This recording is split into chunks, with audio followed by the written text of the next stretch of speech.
Naintindihan ba natin yung binahagi ng ating kapatid, Brother Johnson? Yan. Ano ba ito? So, ito sinasanay ko ito para siguro pagka dumating ang time na magpe-presenta tayo sa ibang lugar o kaya dito sa Pasita, ay may pakita natin sa kanila ito dahil naniniwala ako malaking tulong ito, no? Paano ba ito? Wala. Yun nga lang. Yun. Yan. Praise the Lord. So, ganyan lang muna. Kasi pag nilikot ko, nagbabago May importante na babasa, no? Siguro, mas malaki yata yung kanilang TV doon, ano? Kumpara sa atin, ano? Pareho lang. Ayan. Sa bagay sa inyo ay kabisado na ninyo ito at sa akin ay paglilinaw na lamang dahil kailangan ito mga anak, paglilinaw para hindi tayo matumba. Mahirap yung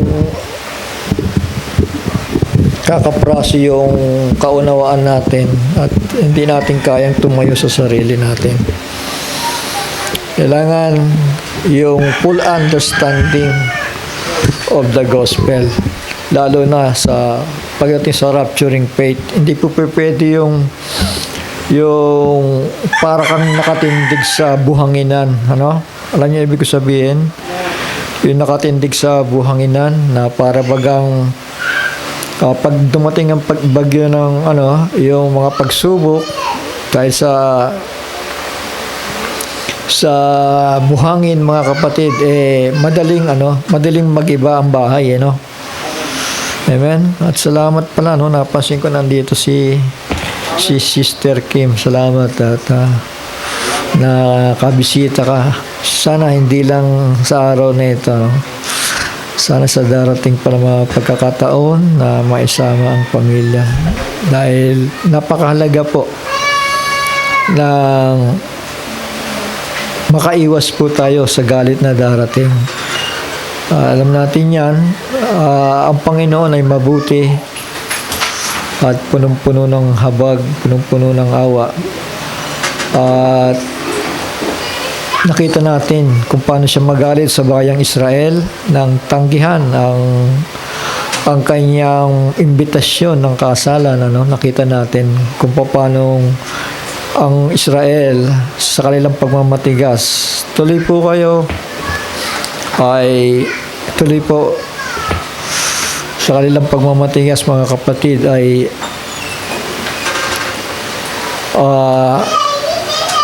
sila po'y inalis sa kanilang sariling bayan. So kayo na lamang po mag-research patungkol sa bayang Israel. So nangyari yan dahil sa katigasan ng kanilang mga puso, mga kapatid. Pinahintulot ng Panginoon na hindi sila makaunawa. So ganyan ang ginagawa ng Panginoon. Kung kaya itong mga nakarinig na, nakakilala na ng mensahe sa huling mga araw na ito, mga kapatid, ang totoo niya, napakalayo na napakalayo na ng totoong mensahe. Napakalayo na kung kumpara doon sa talagang sinasabi nating end time message. Napakalayo na dahil isang difference lang, isang pagkakaiba lang, ang layo. 10 taon bago maisettle o hindi pa maisettle isang bagay, Brother Johnson.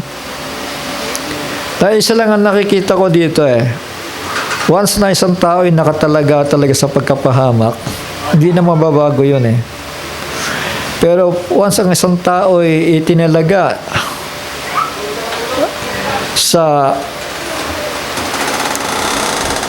inihanda ng Panginoon, halimbawa itong kasalan, mga kapatid, hindi na rin mababago yon dahil kilala tayo ng Panginoon, tama? Walang, yung buhok nga natin, bilang na eh. Tama, bilang niya yung buhok natin, mga kapatid. At alam niya, from the beginning to the end, kilala tayo ng Panginoon at hindi po magbabago yon. So, magpasalamat tayo dahil sa kabila ng pansamantala na ang Israel ay tumanggi sa kasalan na ipinarating sa kanila ng Panginoon. Binaliwala nila yun eh. Bagamat sila yung mga anak sila, walang duda yun eh. Tama, ang ikinagagalit ng Panginoon, naghanda siya ng kasalan para sa kanyang bugtong na anak. So, nung binaliwala nila yan, tignan nyo po ang buhay nila, ay patuloy silang nilulupig ng bawat bansa. 70 AD, alam natin yan, na sila'y pinagtabuyan at kinawawa sa bawat bansa na kung saan sila po ay maliligaw, mga kapatid, at namumuhay doon. Kapag nalamang Hudyo ka, ay todas ka. Pero hindi ba nagbago ang Diyos sa kanila sa pangako? Hindi naman di ba? Tama. Dahil sa kabila ng ginawa nila na pagtanggi dito at binaliwala, ipako siya sa krus. Yun ang kanilang isinisigaw. Hindi nagbago ang paningin ng Panginoon Diyos sa kanila. Tama? Hindi, alam natin, 1948, simula yan, naging isang bansa silang muli. Bagamat napaka-imposible, no? Na magbalik ka ng mga tao sa isang pinamamahayan na, tama? Napaka-imposible, no? Yun lang squatter, eh. Hindi mo pwedeng basta-basta paalisin yan, eh. Talagang makikipagpatayan ka dyan, eh. Pero sa Israel, dahil mahal sila ng Panginoon at hindi mababago yon, na sila ibabalik at ibabalik sa kanilang sariling bansa, mga kapatid. So, ayan sila. Kaya lang spiritually, pagdating sa bagay na makalangit, still, wala silang mediator. Tama? Wala silang Kristo eh. Pero, meron silang Diyos. Tama? So, hindi naman mababago yon sa paningin ng Panginoon Diyos. Dahil one day, yung nga, yung pinag-aaralan natin dito na madalas, mayroon pong 2 propeta na siyang magkaklaro lahat sa kanila para mamulat sila. At may mahabang panahon. Sasabihin ko lang sa inyo ito, mahabang panahon. Pero alam nyo yung paglilinis, yung paghahanda, yun na matagal eh. Napakahirap magturo sa isang tao. Maring matuto siya dahil sa kanyang karunungan. Pero yung attitude, mahirap baguhin eh. Mahaba ang proseso. At ang tanging makakapagpabago ng attitude natin ay yung pananampalataya. At ang pananampalataya ay nagmumula sa pakikinig at pakikinig ng salita ng Diyos. Hindi ka mababago na wala kang naririnig na salita. Tumanda na tayo, mga kapatid, sa RCC, Roman Catholicism. Ngayon, ang tanong, may nabago ba ang buhay natin nung nasa panahon tayo ng Catholicism? Wala naman eh. Kundi sumama tayo ng sumama. Tama? Ngayon, narinig ba natin yung Kristo? Narinig ba natin na may Ama? Oo, narinig naman natin, pero dahil may libadura, mga kapatid, hindi yan nagpabago sa buhay natin. Tama? Kundi bagkos, instead na salita ng Diyos ang sundan natin, ang sinunod natin ay yung tradisyon eh. Na siyang ikamamatay natin. Kaya hindi pwedeng ang salita ng Diyos ay haluan natin ng libadura. Dahil yung libadura na yon, yun ang nagpaparumi sa isang tao. Kaya sumama ng sumama.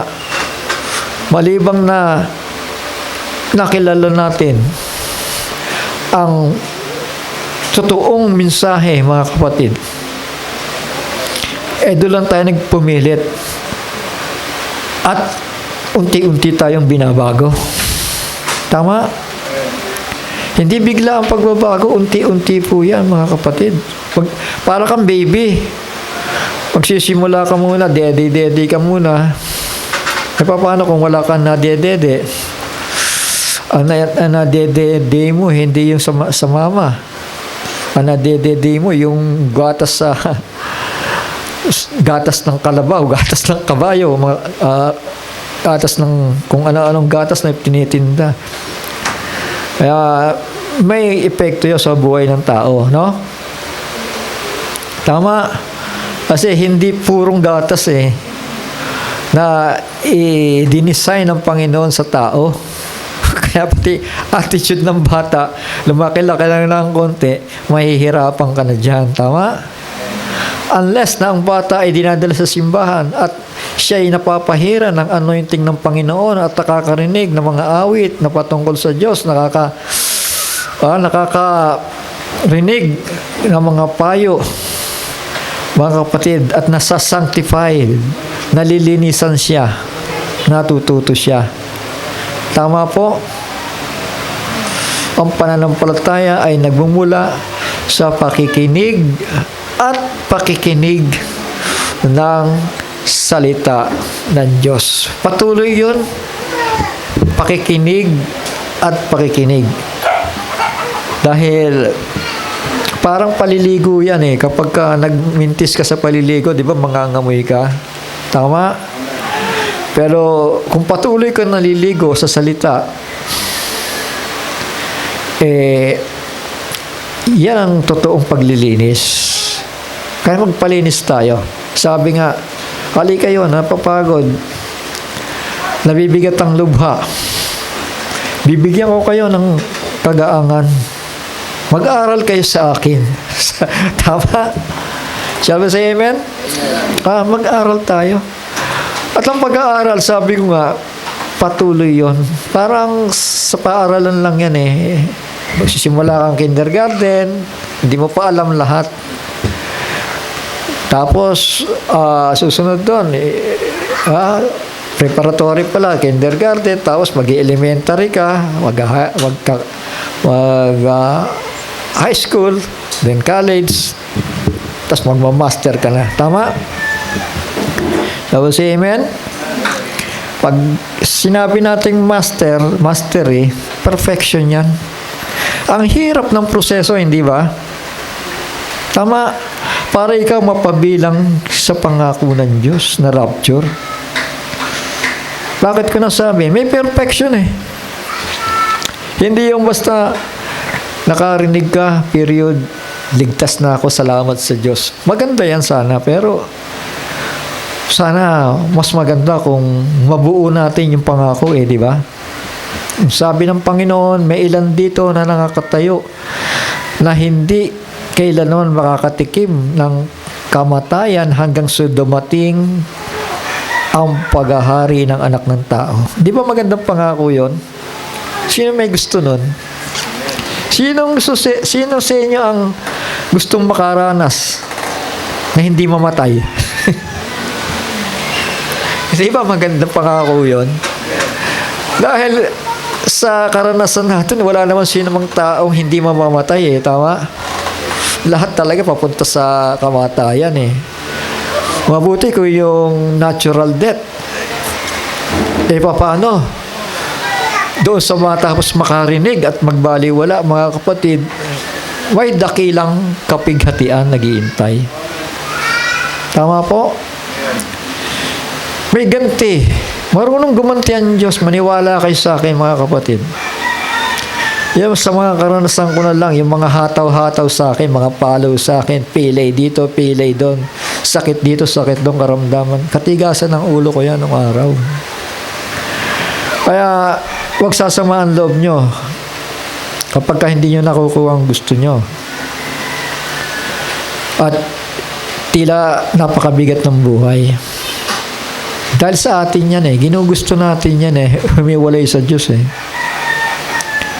Pero kung magpapatuloy tayo sa Kanya, sabi nga, unahin siya, unahin siya, unahin siya, at ang lahat ng bagay ay susunod na labang.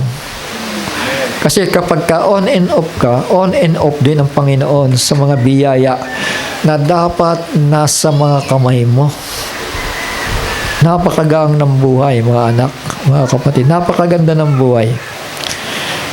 Kung minsan dumaranas tayo ng pagsubok, pero wala yan eh. Hindi mo mararamdaman yan kapag kasama mo ang Panginoon at mararamdaman mo na nangungusap siya sa iyo. Bali, wala lahat yan eh.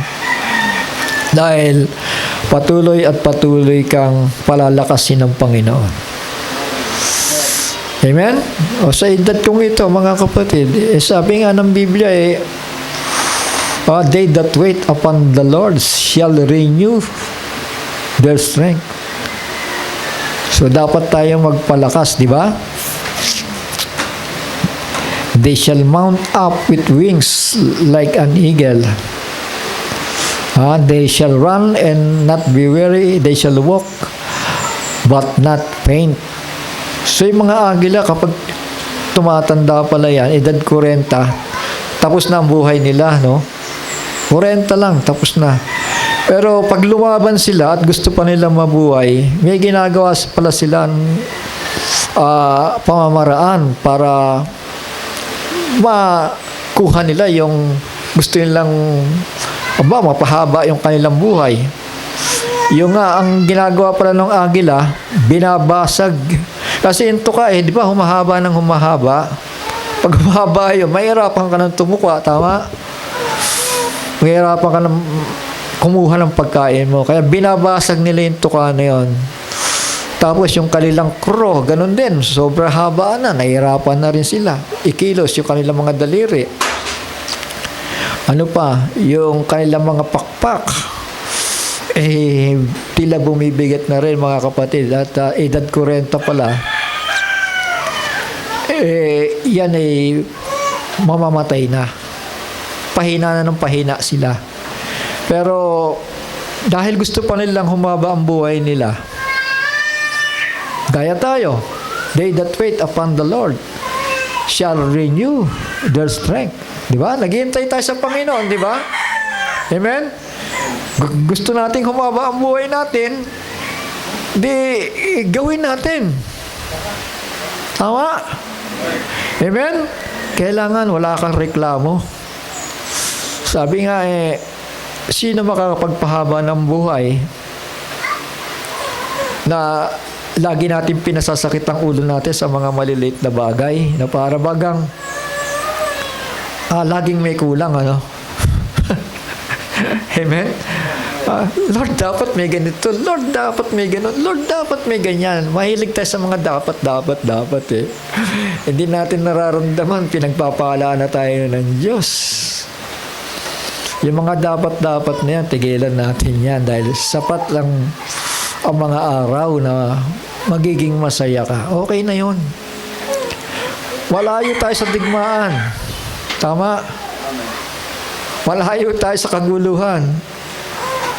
Malayo tayo sa, alam niyo yung Quiapo. Maghapon ka doon. Pag uwi mo, hilo ka. Malayo tayo sa ganong lugar, di ba? Na lang, wala namang awayan doon. Maingay lang doon. Pero pag uwi mo, hilong-hilo ka na. Tama?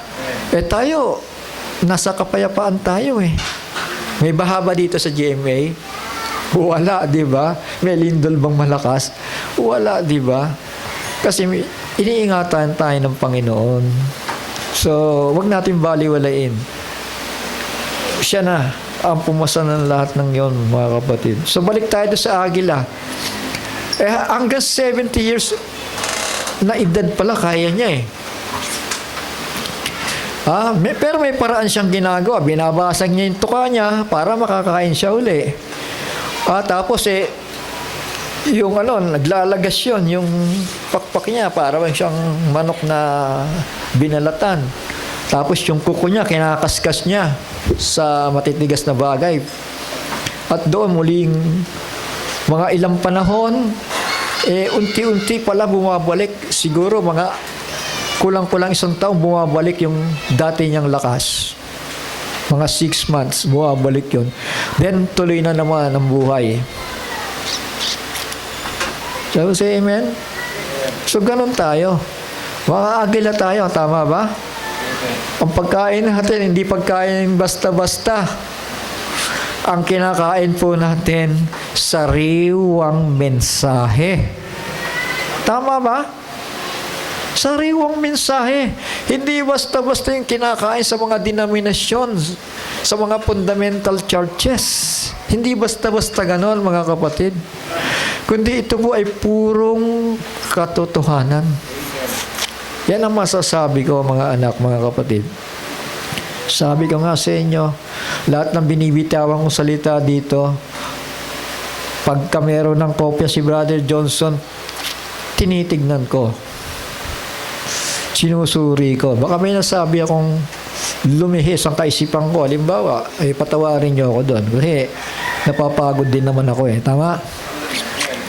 Minsan may nasasabi akong malayo sa iniisip ko. Nangyayari yun. Kaya kailangan maging wise kayo. Maging mapagbantay kayo. Baka mamaya matulad kayo sa mga end-time message believer. Lahat ng mali ni Brother Jackson pinagkukuha eh. Ano yan? Ni Brother Branham eh. Sorry Brother Branham pala. O, kita nyo? Di ba nagkakamali rin? Tama? Dahil yung mali ng propeta, pinahintulot ba ng Panginoon yun? Opo. Pamaypay sa kamay ni Kristo. Tama? Minsan may pamaypay din.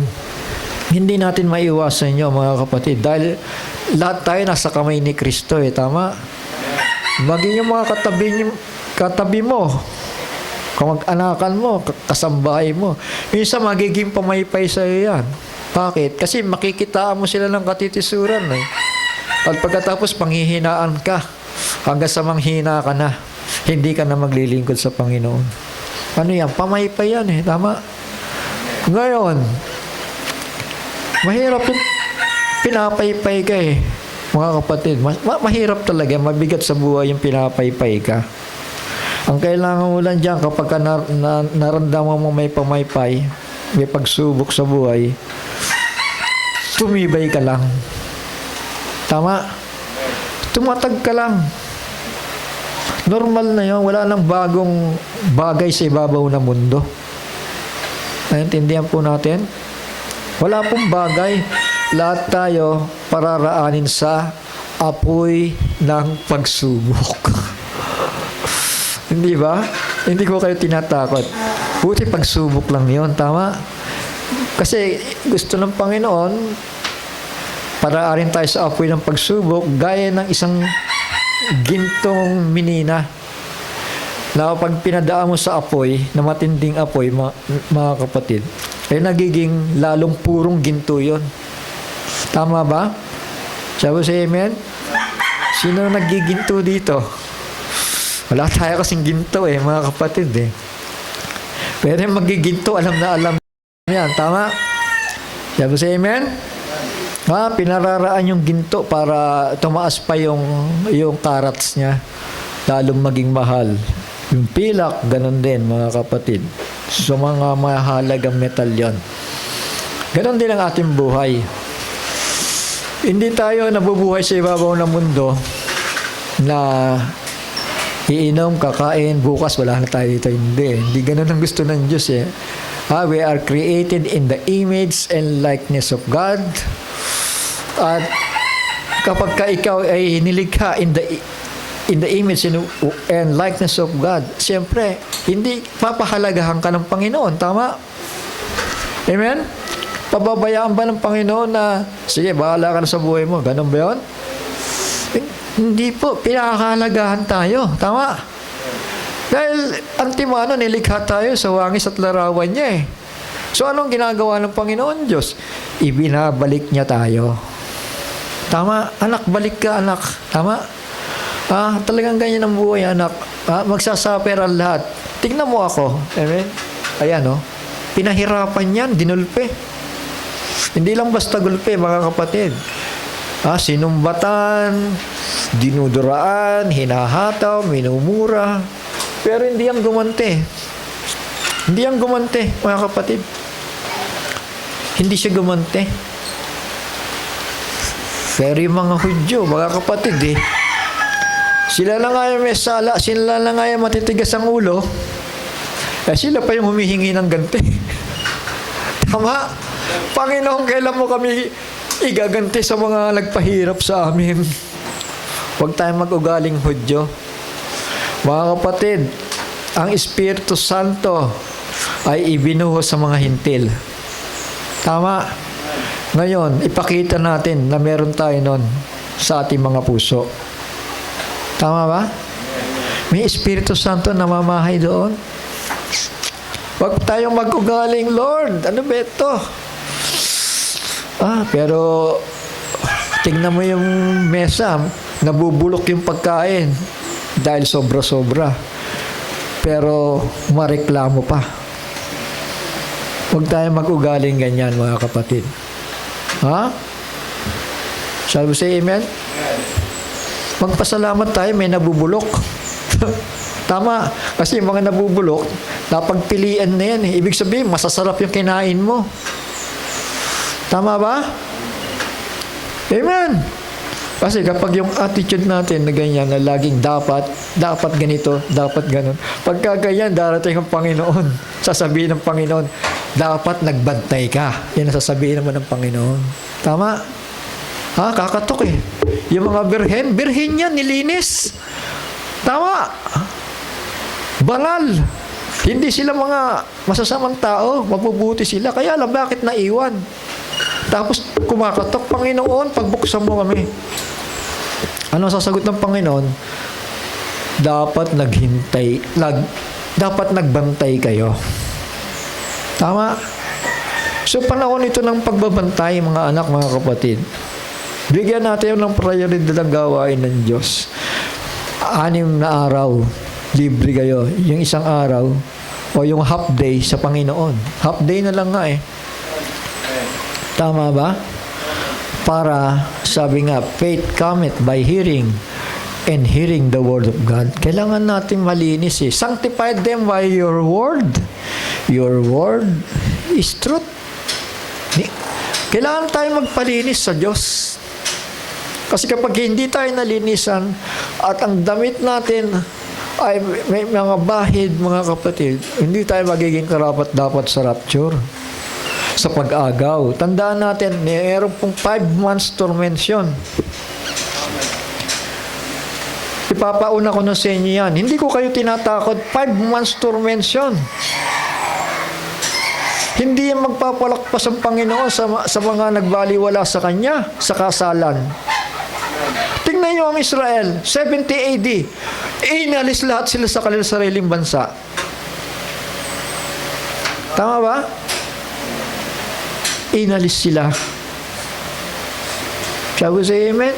Sabi ng Ama, nakahanda ang lahat. Handa na ang kasalan, pinatay na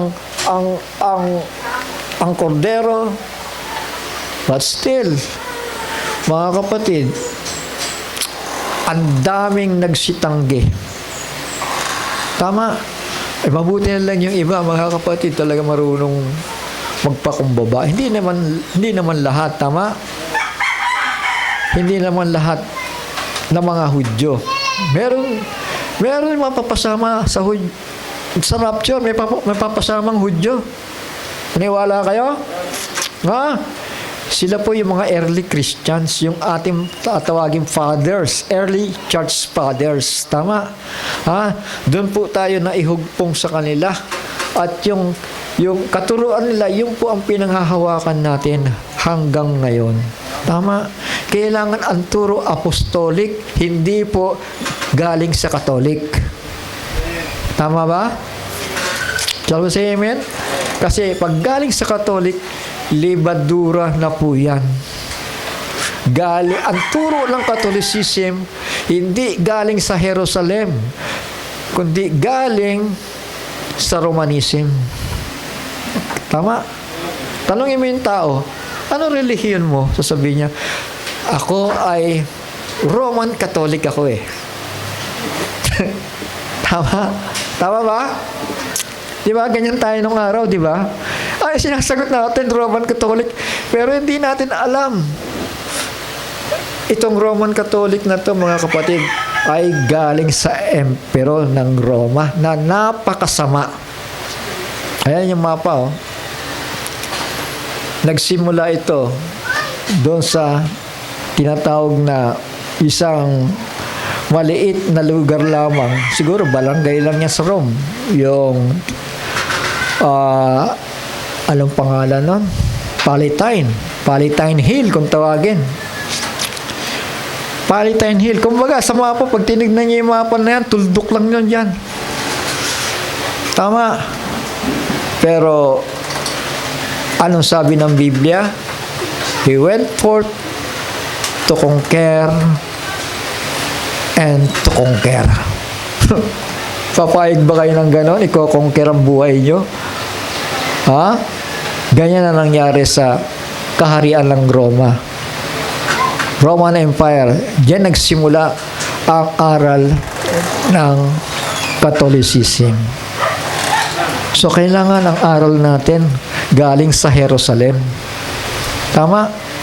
Ang purong salita ni Kristo at ng mga alagad. Sabi sa amen? Amen. Purong salita. Walang halong libadura.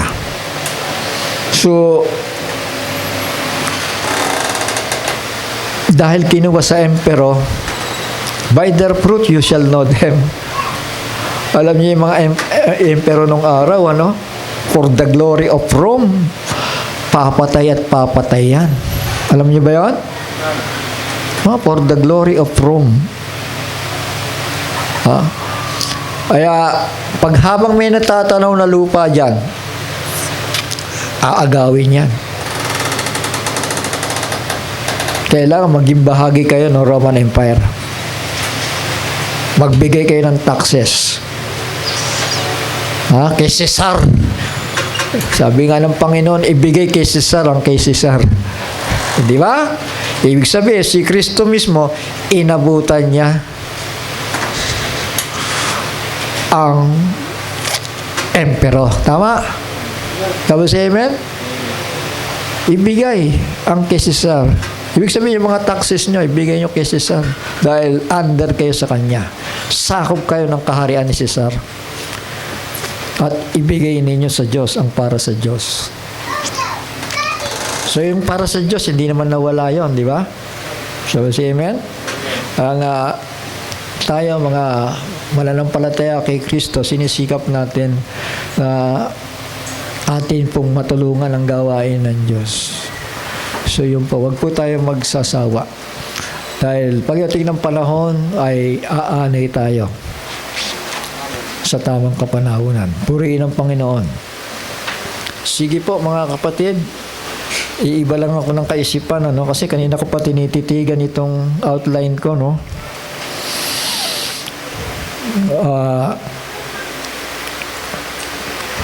Ang pamagat, Johnson, ano, ay the beast that was and is not and yet he is. So yan, gagawin ko lang part 2 ito. Sadahan ko lang ng konti para sa mga bago nating kasama. At alam nyo, ang Antikristo dito nang galing eh. Alam nyo ba yon? Hindi basta nang galing ang Antikristo sa mga simbahan. Dito muna nagsimula. Sa Emperor. Tama po? Sige po, at bigyan tayo ng wisdom ng Panginoon para tumuon tayo sa malalalim na bagay ng banal na aklat. Tayo po yumuko, mga kapatid. Ama namin banal at makapangyarihan sa lahat. Muli, salamat sa pagkakataong ito na minsan mo pa kaming tinipo na at pinapayagan ka namin na mangusap sa aming mga puso at kami pagpalain mo. Bigyan mo kami ng kaalaman at kaunawaan. Opo, Panginoon, para mapasa amin ang mga pangako na inaalok mo. Ayaw naming tumanggi.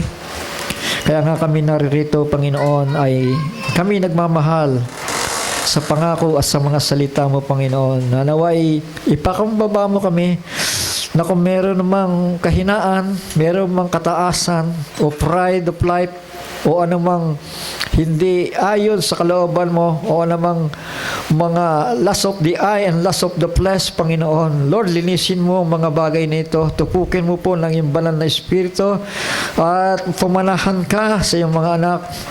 At silaban mo, Panginoon, ng iyong banal na Espiritu ang mga bagay na ito at ikaw ay maghari sa aming mga buhay. Nalalaman mo na wala kaming magagawa sa buhay na ito kung hindi ka namin kasama. Mahabag ka sa amin, Panginoon. Tulungan mo. At kung kami man ay nagmamatigas sa aming mga puso, Panginoon, ipakumbawa mo kami at ikaw ang mahayag sa aming mga buhay. Linisin mo kami ng iyong mga salita. Pakabanalin mo kami ng iyong mga salita.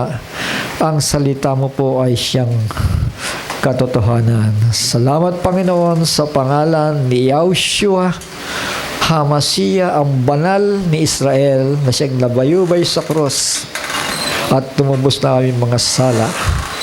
Ito po'y aming samot dalangin. Tayo po'y magsabi ng Amen. At Amen. Purihin ang Panginoon, HaMashiach, Yeshua. Yan po ang original na pagkakabigkas sa pangalang Heso Kristo. Dahil yung Heso Kristo po ay kinuha sa Greek form na Jesus.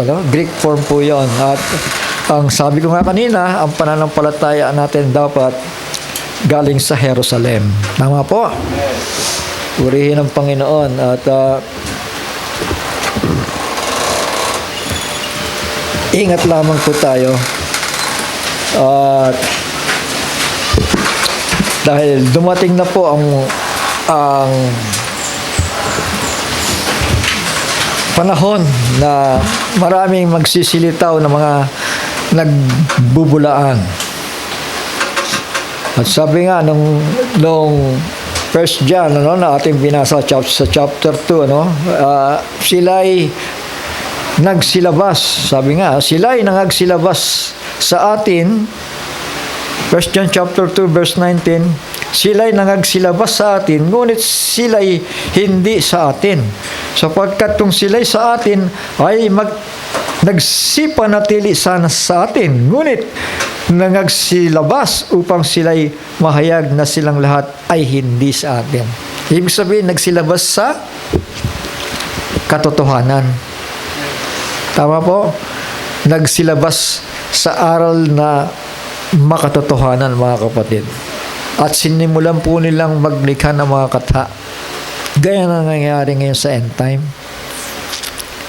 Kaya nga, para sa akin, kung akong tatanungin, kaya nga, alam mo,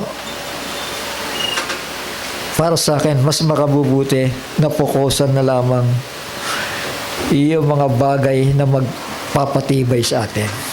Dahil napakalayo na. Tama?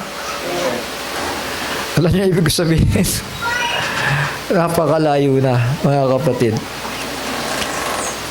Ang mga taong ito, akala, kapag may bago sa pandinig, yun ang totoo. Wala pong bago. Dahil lahat ay nakasulat na. Magliliwanag lang ito. Naintindihan natin? Magliliwanag lang ito, mga kapatid. Siya nagsilabas. Ibig sabihin, dati pinangahawakan nila ang mensahe. Dahil may mensahe sa huling panahon. Tama? Sabi sa amen? But later on, sumuma ng sumuma. Ngayon pa lang yan, Brother Johnson, nagsisimula pa lang yan. Yung babae, unti-unti nang pinapatayo sa pulpito. Umpisa pa lang yan. Ha? Naniwala kayo? Nagsimula yan sa pagiging high priest. Yung pagka-high priest ni Shem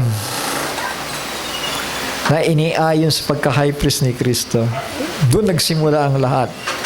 Kaya yung mga tao na yan, mga kapatid, sinisiguro ko sa inyo, malaki ang pananagutan sa Panginoon.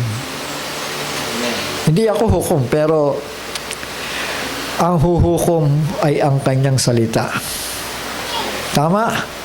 Sabi ng Panginoon, anumang inyong tinanggihan sa banal na aklat, ay yan ang huhukom sa inyo. Alam niyo ba yun? Yung tinanggihan natin dito. Lalo na't isang bagay na napakaliwanag para sundin, para ganapin. Pero kung ano pa yung maliwanag, yun pa ang nire-reject ng mga tao. Tama? Sabi sa amen? Sabi, ano sabi dito ni Juan? Sa 15, huwag ninyong ibigin ang sanlibutan ni ang bagay na nasa sanglibutan. Ito mga bagay nito. Kung ang sino man ay yung ibig sa sanlibutan, ay wala sa kanya ang pag-ibig ng Ama. Yung para bang, kasi ganyan ang attitude ng tao, parang may kulang lagi. Ibig sabihin, naka-attach ka pa sa mundo. Tama? At ang sanlibutan ay lumilipas at ang masamang pita niyon. Dadapot ang gumagawa ng kalooban ng Diyos ay nananahan magpakailanman. So, yun po ang nananatili.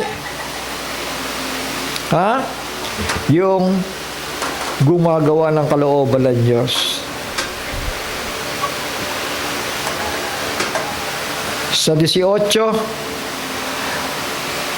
mumunting mga anak, ito ang huling oras. Mga kapatid, nang isinusulat ito, 33 AD onward, panahon ni Juan, Apostol John, ano? Ang sabi niya, ito ang huling oras. Huling oras na pala to. Sa panahon niya yon. At gaya ng inyong narinig na darating ang Antikristo, ngunit ngayon ay lumitaw ang marami ng Antikristo. Marami. Yung mga nagre-reject sa salita ng Diyos, ito po yung mga Antikristo. Sangayon kayo? Tama. Sabi sa amen? Ang ulo ng babae ay ang lalaki. Tama? Ang ulo ng lalaki ay si Kristo. Ang ulo ni Kristo ay ang Diyos. Malinaw ba yun? Napakalinaw, di ba? Ngayon, pagpasok ng Antikristo, babalik ta rin lang yan, isa-shuffle-shuffle lang yan. Tama? Ang gagawin niya,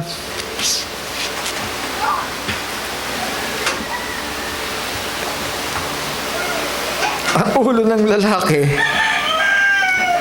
ay ang babae. Di nag-shuffle na. Tama? Hindi pwede mangyari nga yan eh. Tama? Naintindihan natin?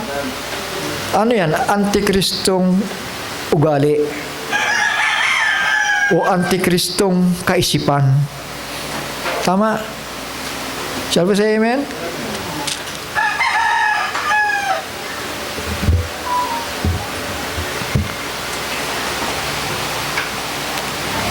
So, ganyan ang nangyayari. Pinipilit nila na pati mga babae ay manguna. Kasi sayang naman yung potensyal ng anak ko eh. Ganyan yan eh, mga Brother Johnson eh.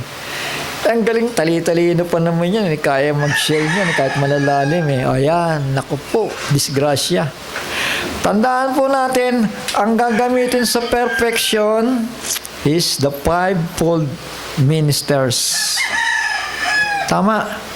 Anong panahon meron tayo ngayon? Panahon ng perfection. Tama. May gagamitin ba diyang musmus na bata? Pinipilit mga kapatid yung grupo na yan ng bread. Ano ang tawag doon? Very yan eh. Pinipilit yung bata, dibatihin yung matatanda eh.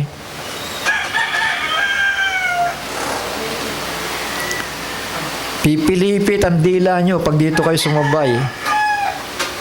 Tandaan nyo sinasabi ko sa inyo. Mga suwail yan eh.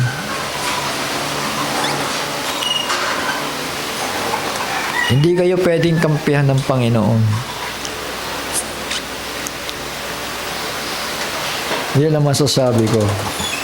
Sila'y nagsilabas sa atin, sa tamang katuruan. Sino ba nagtuturo ng tama? Brother Branham, Brother Jackson, na napakalinaw ng katuruan, mga kapatid. Ano na nga matay pilit na pinipilipit na yung kanilang mga turo. Ano yan? Nilalabanan na ang katuruan ni Kristo, mga kapatid. Nilalabanan na.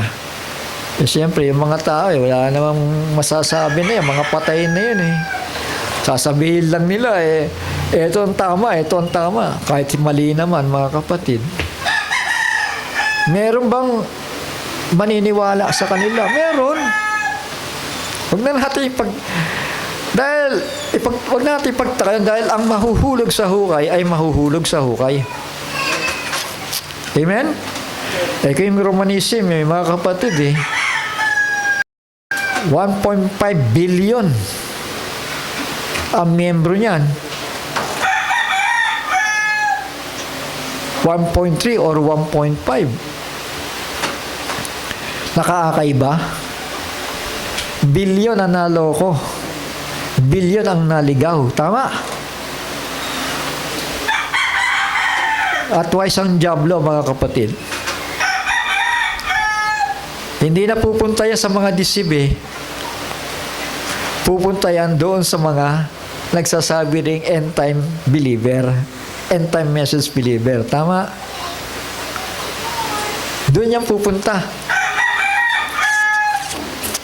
Tama ba? Doon yung manggugulo.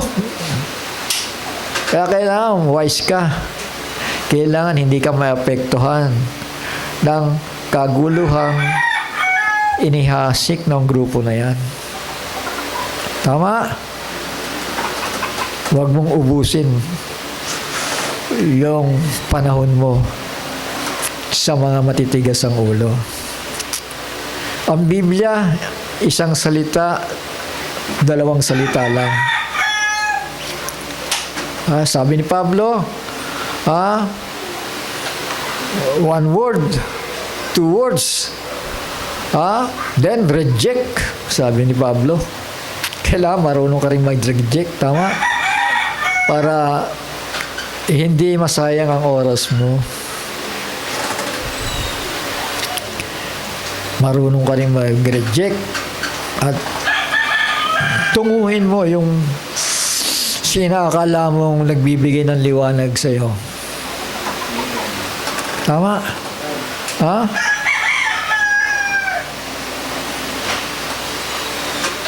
Ito ang liwanag. At sa kanya'y walang kadiliman. Pag niliwanagan ka ni Kristo, tanda mo, magliliwanag din ang lakad mo at kaparaanan mo sa buhay. Dahil tama ang naunawaan mo tama. At kailangan makapuspos ka sa mga bagay na yan. Tama. Dahil panahon ito ng paglilinis. Tama. Sanctify them by your word. Your word is truth. Tama. At anong sabi ng Panginoon? Kayo'y mga malilinis na. Sabi niya sa kanyang mga alagad, dahil sa mga salitang narinig ninyo. Tama. Meron palang malilinis na. Tama. Dahil hindi sila nagpadala sa libadura ng mga Pariseo at Saduceo. Tama. Shall we say amen? Ngayon, dumalaganap yan. During the time of John, sabi niya, mga anak, ito ang huling oras at gaya ng inyong narinig na darating ang Antikristo kahit ngayon ay lumitaw ang marami ng Antikristo. Wala pa pong Catholicism sa panahon na to. 96 below. 96 AD below. 36 to 96 AD. Wala pa pong Catholicism sa panahong ito. Tama. Ngayon, ang tanong, may Antikristo na ba? Ang dami nga, sabi ni Juan eh. Tama. Ang dami na. Marami na. Mga kapatid, sa lumang tipan pa lang, under the Old Testament pa lang, mga kapatid, doon nagsimula kumilos ang puting kabayo.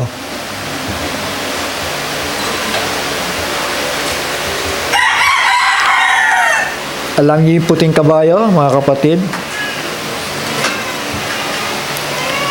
Iyon po ay espiritu ng kaaway. Sige po, medyo lalalim tayo ng konti. Huwag po kayong maninibago, ano? Kasi naniniwala naman ako eh. Ang salita ng Diyos ay isang simpleng bagay kung ito po yung nanasain natin. Simpleng bagay lang po ito. Hindi po ito isang bagay na napakahirap dahil sabi nga, when the Spirit of truth is come, He will guide you into all truth. Gigigiya ka niya sa lahat ng katotohanan. Chapter 6, verse 1, sundan na lamang po ninyo sa aking babasahin. At nakita ko, nang buksan ng kordero, ang isa sa 7 tatak o selyo sa English ay seals. So, gamitin natin yung salitang tatak o yung salitang selyo, ano? Kasi pag sinabing tatak, para bang itinatatak na gano'n eh. Gamitin natin yung selyo. Ibig sabihin selyo, yung isang sisidlan na may selyo, hindi mo maaring mabuksan yan kung walang magbubukas ng selyo. Tama? Tama po. So, sino nagbukas ng aklat na nasiselyohan ng 7 selyo? Yung aklat na yun ay tinawag na Book of Life of the Lamb. At walang may karapatang magbigay buhay sa aklat na yan maliban sa kay Kristo. Tama? After na siya mabayubay sa cross, ay kinuha niya ang aklat sa kamay ng Creator. Sabi siya, amen? Walang may karapatan sa aklat na yon hanggang sa meron nagtanong, sino may karapatan na kumuha ng aklat at magbukas ng mga selyo nito? So walang nakita si Juan kaya umiyak si Juan dahil walang magpapahayag, walang papatotoo sa mga bagay na natatago ng Diyos dahil nakaselyo nga ang nananatiling, pag sinabing nakaselyo, nananatili itong misteryo. Tama? Ibig sabihin, pag ang isang bagay ay misteryo para sa atin, walang kaligtasan. Naintindihan natin? Halimbawa, binigyan ka ng Biblia, binasa mo ng binasa, wala ka naintindihan. Lahat ay puro misteryo sa'yo, wala ka naintindihan. Ibig sabihin lang niya, wala kang kaligtasan. Tama? Sabi sa amen? Kasi hindi ipinaunawa sa'yo tama? Pero kapag dumating na yung revealer, mga kapatid, at pinaunawa sa'yo, ibig sabihin lang yan, bahagi ka ng kaligtasan. Tama? So sa simpleng pagpapaliwanag lang yan ng selyo, mga kapatid, kasi dito umikot ang mundo ng end time Alam ko ang kahinaan ng end time dahil galing po ako doon, mga kapatid. Doon pa lamang sa terminolohiya, nahilo na ang marami. Meski mga follower ni Brother Jackson, nahilo. At nakita ko, nang buksan ng kordero, si Kristo yun. Ang isa sa 7 tatak, so inisa-isa niya, no? Ang aklat ay natatatakan o nasiselyuhan ng 7. Pero inisa-isa niyang buksan ito nung nasa karapatan niya para buksan. Naintindihan natin? Nasa autoridad na niya para bigyan tayo ng buhay sa maliwanag ng pananalita. Siya nagbigay buhay sa atin. Nakita ko ng buksan ng kordero ang isa sa 7 tatak at narinig ko sa isa sa 4 na nilalang na buhay. So you see, seraphims. Ha? Seraphims yan. Isaiah chapter 6 kung hindi ako nagkamali. Na nagsalitang gaya ng tunog ng kulog. Yung tinig nila parang kulog, ano? Halika! Welcome. Welcome na si John, mga kapatid. Hindi na misteryo. Tama? Sabi sa amen? Halika, ipapakita ko na sa iyo. Hindi na misteryo mga bagay na ito dahil ang kaligtasan ay inaalok na ng kordero.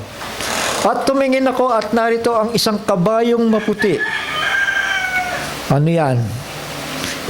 Mga kapatid. At yaong nakasakay dito ay may isang busog. Ano yung busog? Bow. Bow. Tama. Pero walang aro. Tama. Amen? Ibig sabihin, pumapatay siya ng katawan, pero hindi ng kaluluwa. Tama. Amen? Ha? This is the spirit of the Antichrist. Naglalakbay na itong mga kabayo na to. Tama. Tingnan nyo ha. Tumingin ako at narito ang isang kabayong maputi. Oh, maputi. Si Kristo ay maputi rin yung kanyang kabayo. Mga kapatid, ibig sabihin gaya-gaya ito. Tama? Amen? Na gusto ring maghari sa sanlibutan. Tama? Amen? At yaong nakasakay dito ay may isang busog, bow, at binigyan siya ng isang putong, binigyan ng korona. Mga kapatid, tingin kayo dito.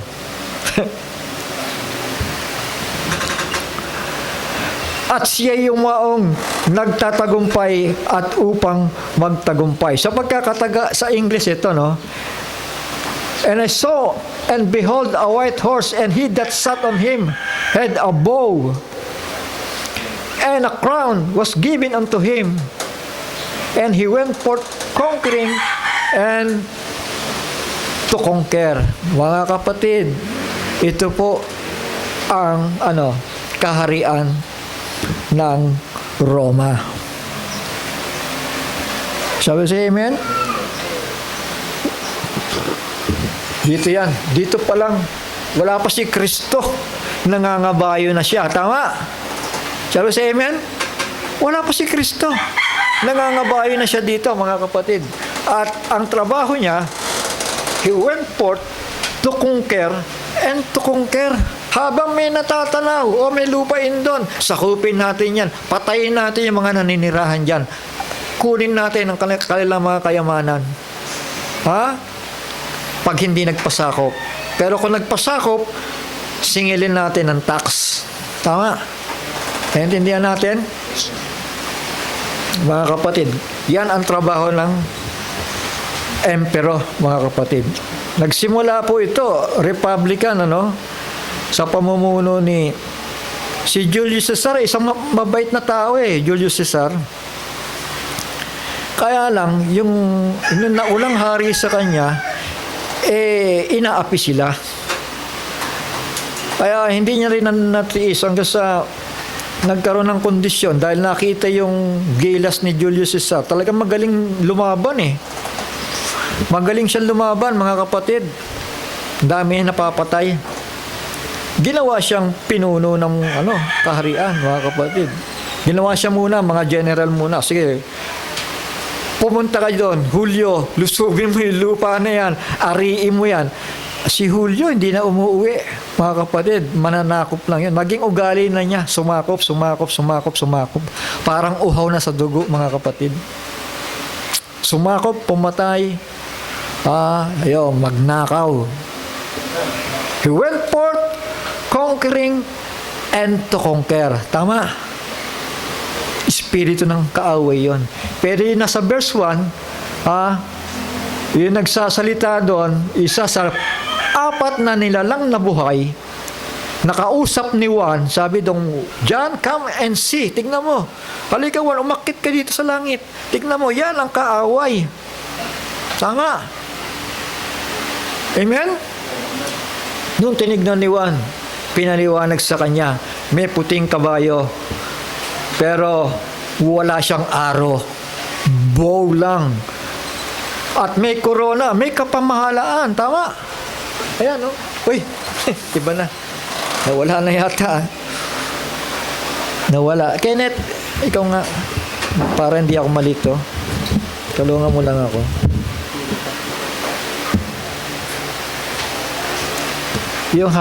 Yung mapa. Kasi baka isipin natin the beast that was and is not and yet he is. Baka isipin natin mga kapatid kung ano na lang yun di ba? Yun ay isang kaharian na ang namumuno ay isa ring beastman. Beast nation, beast system ruled by the beastman. He went forth conquering and to conquer. Kaya yan mga kapatid. Kita nyo yung mapa, napakalawak, Kumuha kayo ng karayom, ituldok nyo doon sa bandang portion ng Rome. Yun lang, doon nag-umpisa yan mga kapatid. Lumawak na lumawak yan. Hanggang sa naging emperor. So tuloy natin. Sa verse 3, and when he had opened the second seal, di binuksan yung pangalawang selyo, ibig sabihin, merong mahahayag. Tama. Shall we say amen? And I heard the second living creatures come and see. Pareho na naman. Tama. Halika Juan, tignan mo ito. May papakita ako sa panibago. And there went out another horse that was red. Ano yan? Madugo. Tama. Shall we say amen? Madugo, mga kapatid. And power was given to him that sat thereon to take peace from the earth. Yun ang problema. Walang kapayapaan sa ibabaw ng mundo. And that they should kill one another. So yung palang sinisimbola ng red horse. Kaya yung mahilig uminom ng red horse, mga kapatid, hindi ninyo alam yan. Kaya pala red horse yan. That they should kill one another, and there was given unto him a great sword. Mga kapatid, alam nyo, yung espiritu ng Antikristo na binabanggit ni Jan, wala pang simbahan nun ng Katolisismo, mga kapatid. Nandito na yung espiritu na yun ng mga ngabayo. He went forth to conquer and to conquer. Ano pa? Itutuloy mo lang naman yun And that they should kill one another. Take peace from the earth. Ayun, mga kapatid, walang kapayapaan.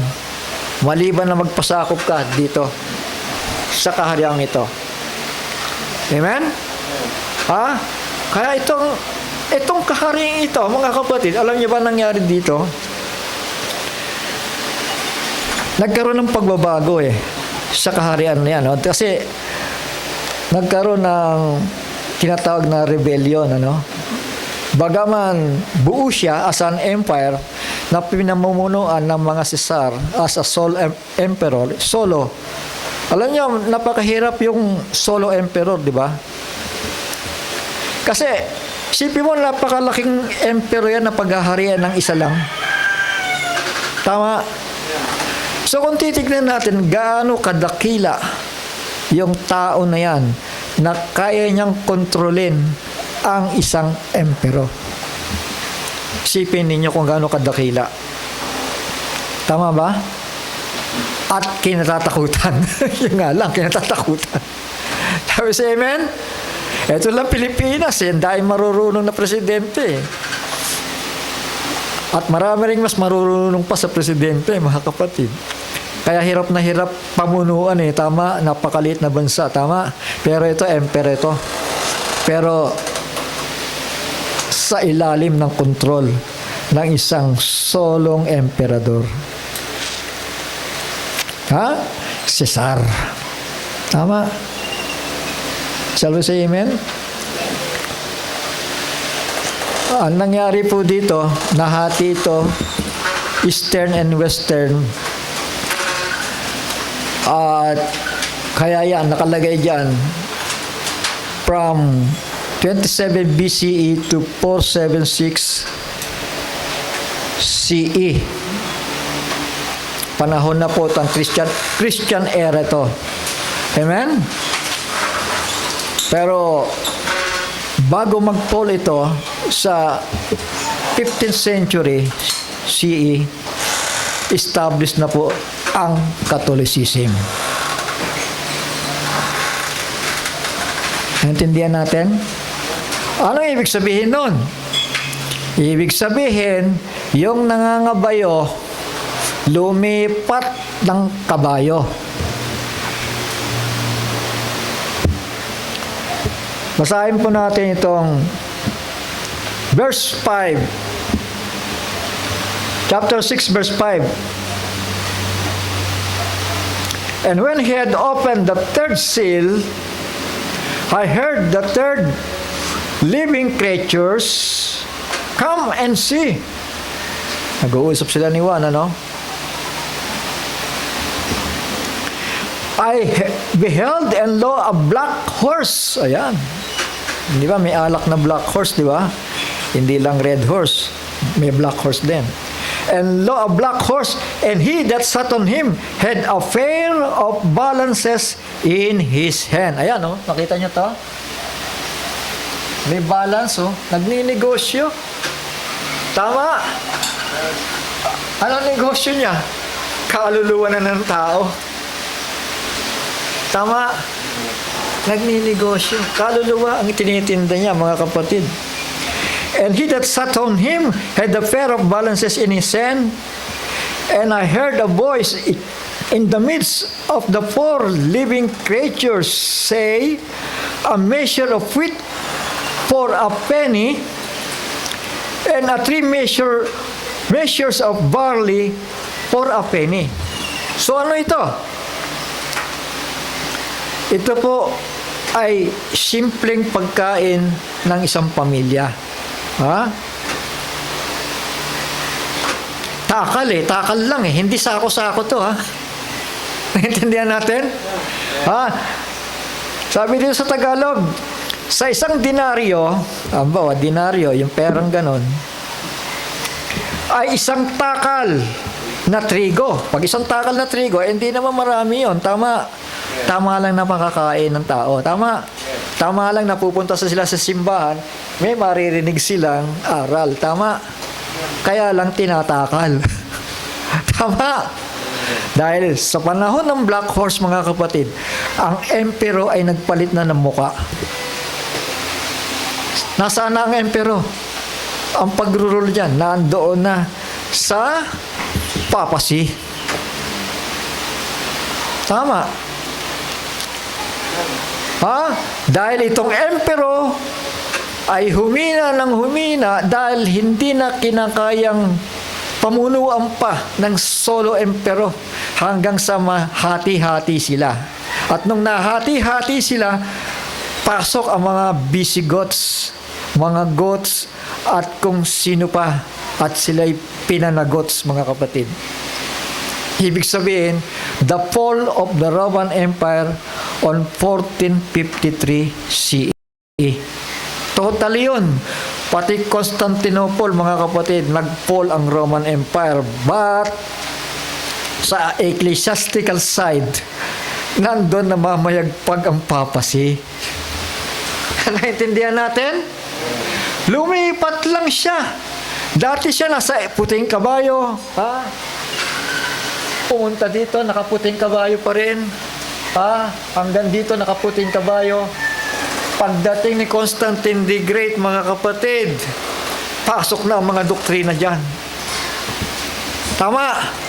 Pasok na rin ang papacy pagdating sa Middle Ages, mga kapatid. Naintindihan natin? Ha? At dito, nakasakay siya sa itim na kabayo.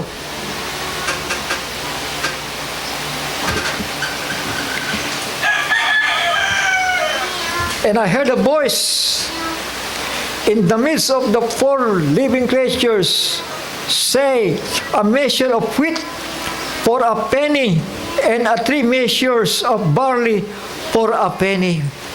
Barya-barya lang. Tama. Tama, barya-barya lang. Uhulog na gano'n. Yung box nila, gano'n kalalaki, oh. Tama ba? Sa Santa Cruz, yung box ganito kalaki. Pupunuin yun, barya-barya lang yun. Pinapala yun. Alam niyo ba yun, napupuno yun? Dahil si Kuya, doon nagtrabaho nun eh. Isa siya sa tagabilang ng barya doon. Sinasako yun sa maliliit na sako. Yung sakong ganon. Maliliit. Oh. Bigat, mga kapatid. Ha? Sa barya-barya lang, naipon yun. Saan dadalhin yun? Sa Roma. Sa Papa, dadalhin. Naintindihan natin? A measure of wheat. O konting, focus. Ganon-ganon lang yon. O hulog na kayo ng barya. Napupuno yun, mga kapatid. At hindi lang yun. Meron mga talagang nalinlang, mga kapatid. Kasi, katwiran ba naman niya? Sige, hindi namin kayo papanalangin. Bigay nyo na sa amin yung lupain nyo dyan. Diba? Kaya ang daming donasyon ng lupa eh. Tama. Oo. Ang Katoliko, ang daming donasyon ng lupa. Ibinibigay sa kanila. Kasi yung mga mayayaman na mamatayan, gustong-gusto nila yung may nagdadasal sa kanila eh. Tama. Hindi ba? Eh, kayong mga inchik nga sa Quiapo eh. Sa Santa Cruz eh, nagbabayad ng taga-iyak eh. Eh, yung pa kayang taga-panalangin. Tama. Amen. Binabayaran ang panalangin. A measures of wheat for a penny. Yung wheat, nagsisimbolo ng salita ng Panginoon. Di ba tinapay yun? Kaya lang may bayad. 3 measures of barley for a penny. And see, thou art not the oil and the wine. Sabi doon, wag mong pababayaan na masaktan. O masaktan ang oil and wine. Ibig sabihin lang, yung salita ng pananampalataya, wag mo lang sasaktan. Ibig sabihin, hindi nila kayang saktan ito eh. Bakit ka mo? Maski ang Catholicism, nangangaral ng Diyos eh, nangangaral din ng Kristo eh, tama? Nangangaral din ng Holy Spirit, tama? Kaya hindi nila pwede masaktan eh, tama? Naintindihan po natin? Pero, ang sasabihin niyan, papanalangin ka namin, yung mga namatay mong mga kamag-anak, kaya lang, ilang araw na ipapanalangin yun eh, magbabayad ka. Tama. Bayad ka lang ganito. Papanalangin yung mga namatay. Sa katotohanan nga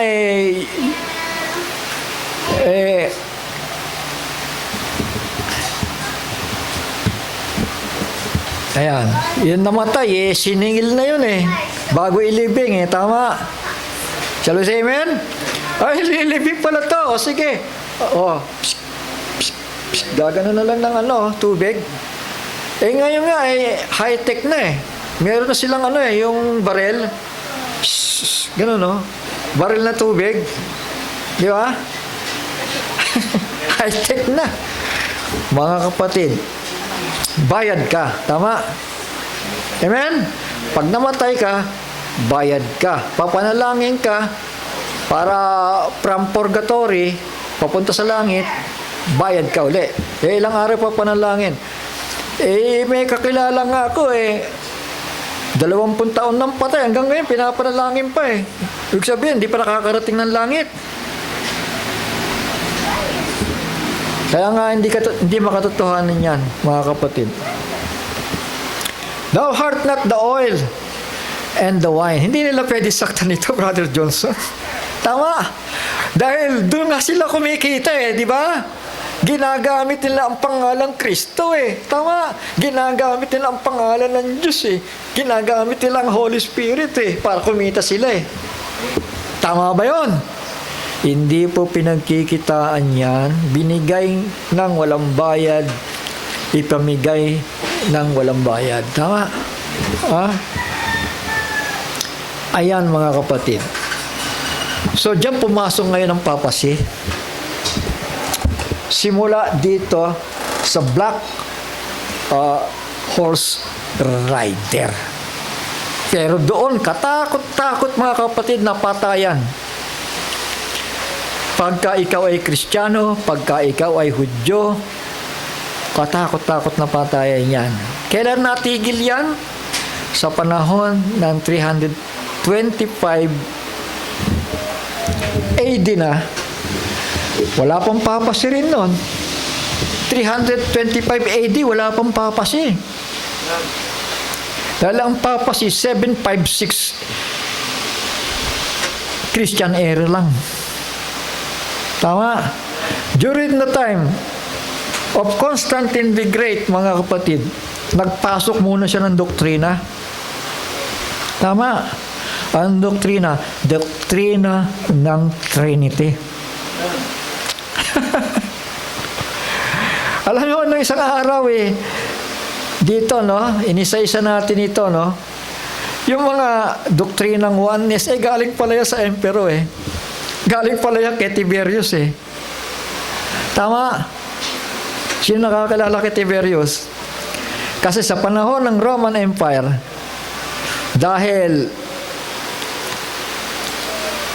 nagkaroon ng decree na ang bawat hari na dakila at mamamatay na sa panahon ng kanyang kamatayan, gagawin siya ng rebulto at sasambahin siya at gagawin siyang Diyos.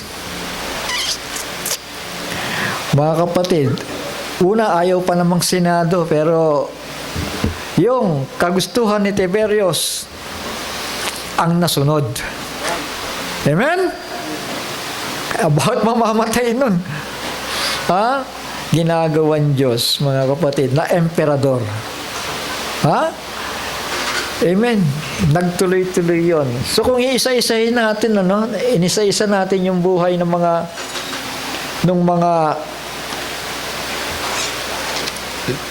mga emperador, napakasasama ng kanilang buhay, mga kapatid. Napakasasama ng kanilang buhay. Caesar Augustus, mga kapatid, ito'y tagapagmana ni Julius Caesar.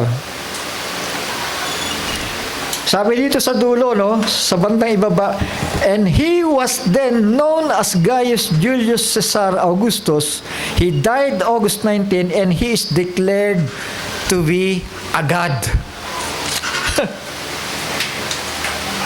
Mga kapatid,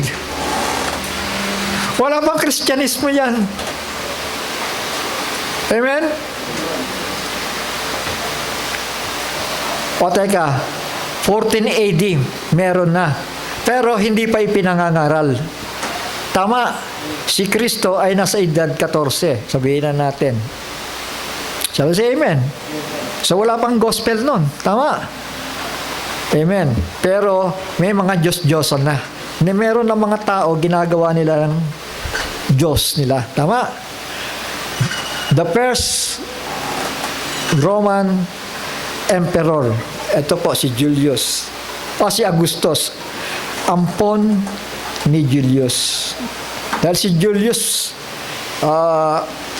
ang trabaho niya lumupig ng lumupig Ha? Pero ito ang lumasap ng mana. Si Augustus, mga kapatid. Sino pa? May mga accomplishment naman sila. Bakit wala? Dahil kaya nga conqueror mga kapatid Si Tiberius naman,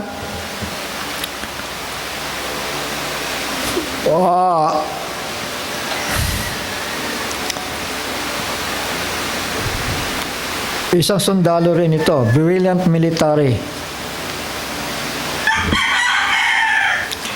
Tiberius favored Christ's divinity, but Senate rejected. So ito yung oneness. Amen? Shall we say amen? But the Senate rejected Tiberius' proposal. Tiberius, however, held to his opinion that Christ was divinity and threatened to punish those who accused Christians. And at that time, the Senate had the power to decree the beatification of people. Diyan nagsimula ngayon, mga kapatid, na gumawa sila ng tao, gawin nilang Diyos.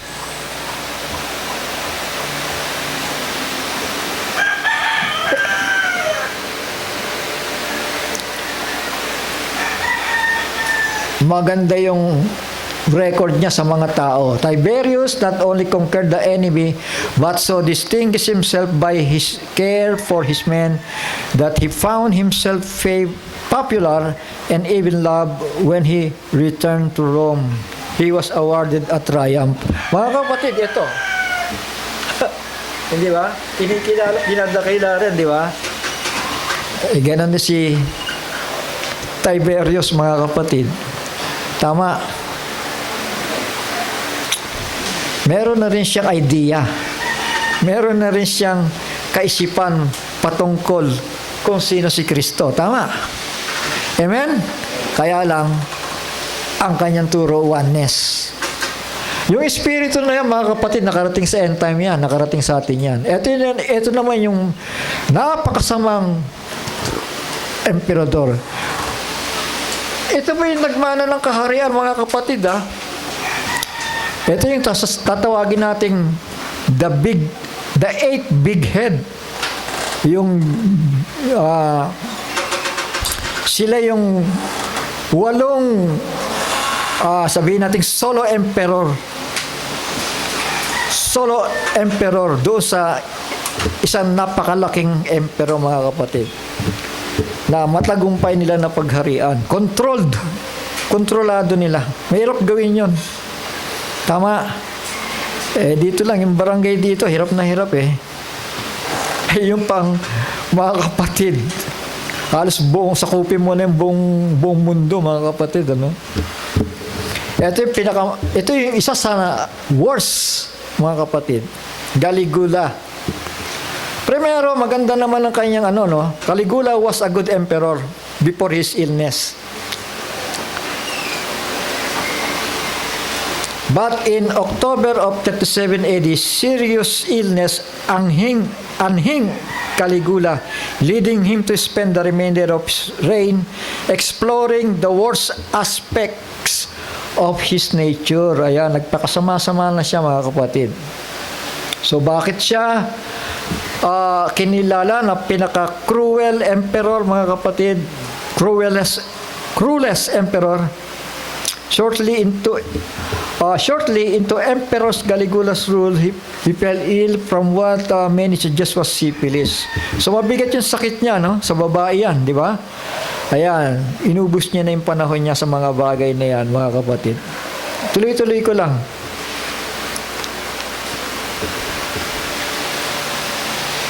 Basahin na lang ninyo. Ang isa pa dito ay nakasama sa kanya, mga kapatid, naging corrupt siya, Naging corrupt. At dito, though known for his harsh treatment of others, The infamous Roman Emperor Caligula lavished attention upon his horse Incitatus, giving the animal his own house with marble stall and ivory manger. As an expression of his absolute power, he planned to appoint the horse to the high office of consul, but he was assassinated before he could do yon. Doon na ikinamatay na niya. Tama? Pati hayop gusto niyang maging consul, mga kapatid, sa Senado. And after 4 years on throne, Caligula was assassinated. 4 years on the throne, Caligula was assassinated by Praetorian Guard for revenge, putting an end to a reign filled with homicidal, bloodlust, illicit sex, and malice. In a world where a man is exalted a god among his people, Caligula could not fill those shoes even though he had a complete control of Rome. Hindi siya naging karapat-dapat maging Diyos. In other words, tama? Ayan, si Tiberius. Ito ay yung sumunod na nagmana ng trono. 41 to 54, Annum Domini. Ibig sabihin, nasa Book of Acts na ito, mga kapatid. Naintindihan natin? Nasa Book of Acts na.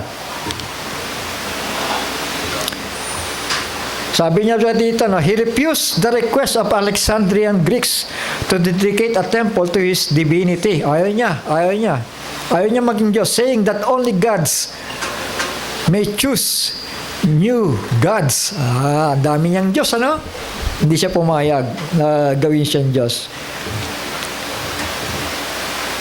So, kaya lang, sabi dito, Claudius forbade proselytizing in any religion, even in those regions where he allowed natives to worship freely. So, binigyan niya ng laya. Para siyang si Constantine the Great din. It is also reported that at one time, he expelled the Jews from Rome. So, yung nga lang, yung mga anak ng Diyos, nagka-problema sa kanya. Pinalayas niya, mga kapatid. Tuloy natin. Dahil ito, inatalakay na natin nakaraan. Si Nero, isa rin po ito sa Wars Emperor, mga kapatid. Ito yung pinakahuling Caesarian.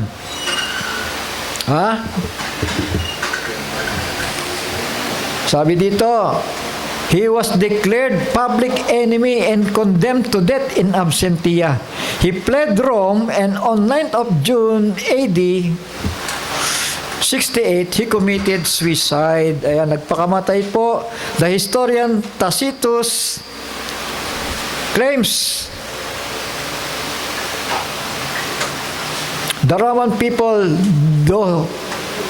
thought him compulsive and corrupt. Nero is perhaps the best known of the worst emperors. Not the best, the best is perhaps the best known of the worst emperors, having allowed his wife and mother to rule for him and then stepping out from their shadows and ultimately having them and others murdered. But his transgression go far beyond just that. He was accused of sexual perversion and murder of many Roman citizens. Ayan, pagpatay pa rin sa kanyang yung nanay niya, kapatid niya, pinatay niya. Mga kapatid, responsible po siya sa pagkamatay ni Pedro at ni Pablo. At yung sunog sa Roma, mga kapatid, responsible siya doon, ano? Na ibinintang niya sa mga Kristiyano. Amen? Si Nero, alam niyo ba si Nero? Yan po, yung tinatawag niya Gematia. Meron yung mga Hudyo na kaparaanan na Gematia, na kapag yung pangalan ng isang tao, kinumpute mo yun, ay lalabas yung 666. Yung vicarious piety sa end time yan. Ito yun. Tama. Hindi ko sinasabing hindi siya antikristo. Antikristo rin ito. Kaya nga ang pagkakabanggit ni Juan plural, di ba? Maraming antikristo ang nagsidating. Tama. Ibig sabihin sa panahon niya, nagdatingan na antikristo, wala pang papasi. Tama. At ito yung sa end time na antikristo. At hindi lang yan, may lalabas pa dito si Abaddon. Tama. Ayan. Ibig sabihin, babalik sa emperor ang antikristo. Tama? Ha? Hindi sa ecclesiastical, kundi sa emperor. Malinaw yan, mga kapatid. Malinaw yan. Nairon Caesar. Yun ang pagkakabig kasi. Nairon Caesar. Eto. Ayan po. Ito yung alphabet ng Hebreo. Ayan yung pangalan ni Cesar sa bandang gitna. Ano? Nakikita ninyo? Ayun. Ayan. May 200, may 60, may 100, may 50, may 6, may 200, may 50. Pag kinumpute mo yun, lalabas ay 666. Tama? Shall we say amen? Dito. Here is a call for wisdom. Let the one who has insight calculate the number of the beast, for it's the number of a man, and that number is 666. Shall we say amen? Ayan. Ayan yung alpabeto, mga kapatid. At ayan yung kanyang pangalan, Nairon Caesar. Mga Hudyo ang gumawa niyan. Tama. Kasi yung pangalan Hudyo yan Hebrew yan Amen? Dito naman, Latin, Vicarious Piety. Instead of the Son of God. Na kapag kinumpute mo yun, lalabas din ang 666. Tama. So yan, malinaw sa atin ito, mga kapatid. Pasalamat tayo sa Panginoon. Dahil sa iba ay nangangapapa sa bagay na yan. Pero pinakita na sa atin in advance to dahil hindi na natin kailangan tignan pa dito Tama. Dahil sa Panginoon na tayo Tama? So, sino makakaalam yan? Na si Abaddon pala yung 666, mga kapatid. Di yung mga maiiwan. Tama? Kaya nga pinapaalam na sa atin ang mga hiwaga. Dahil kapag naging hiwaga sa'yo yan, sigurado maiiwan ka. Bakit?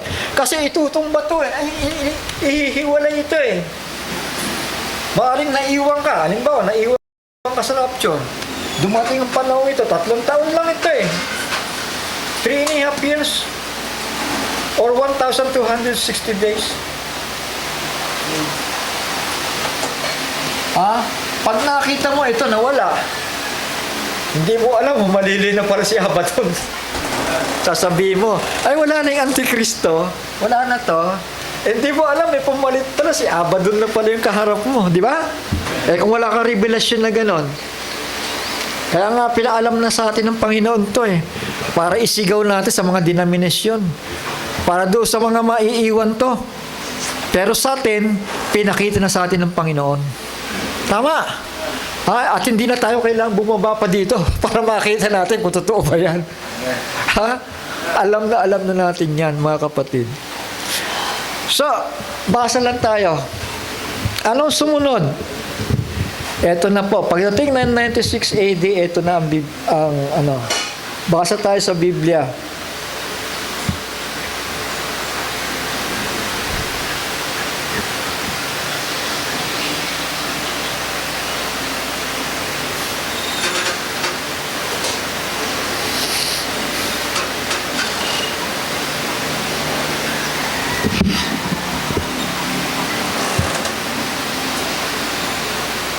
At ito muna, yung 5 good emperor.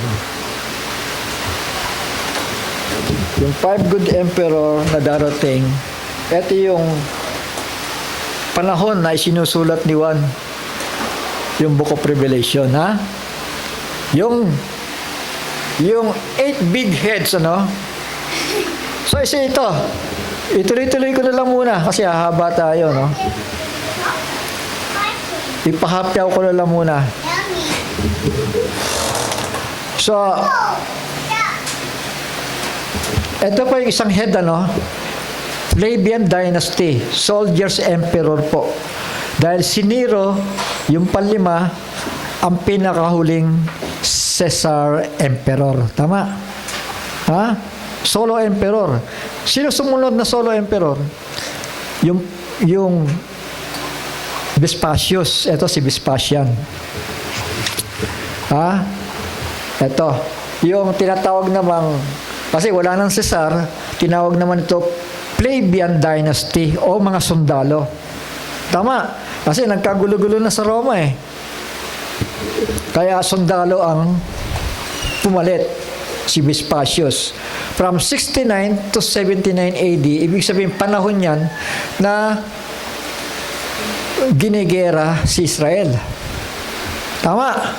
Sa kanyang kautusan para sakupin ang Judea sa panahon na yon. At inutusan niya si Titus, yung kanyang anak, ito po, yung kanyang anak, iingat lang, hindi ko pa kabisado. Yung kanyang anak na si Titus, ayan, siya po yung sumalakay sa Jerusalem. Ayan.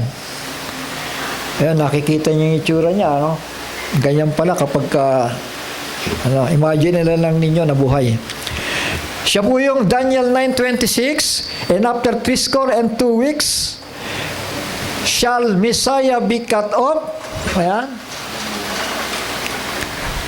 But not for himself, and the people of the prince that shall come shall destroy the city and the sanctuary. Sino yon? Panahon pa rin ito na paghahari ng tatay niya. Kaya yung prinsipe dito, mga kapatid, walang iba, yung tatay niya. Yung si Titus, i-consider natin as a people of the prince. Tama?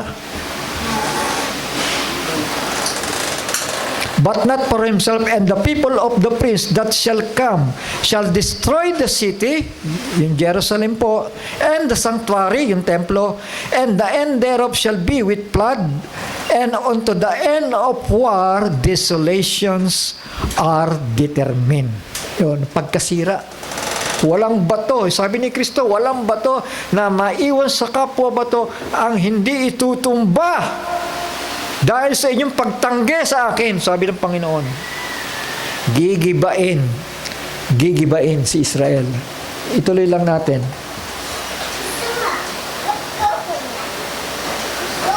Ayan, oh. Nababasa ba ninyo? Ayan, the first Jewish-Roman War, 66 to 73. Haba pala nun. Hindi pala biglaan yung Brother Johnson. Tama. Unti-unti yon. May pangalawang pagbalik ni Titus. So umabot ng 66 to 73.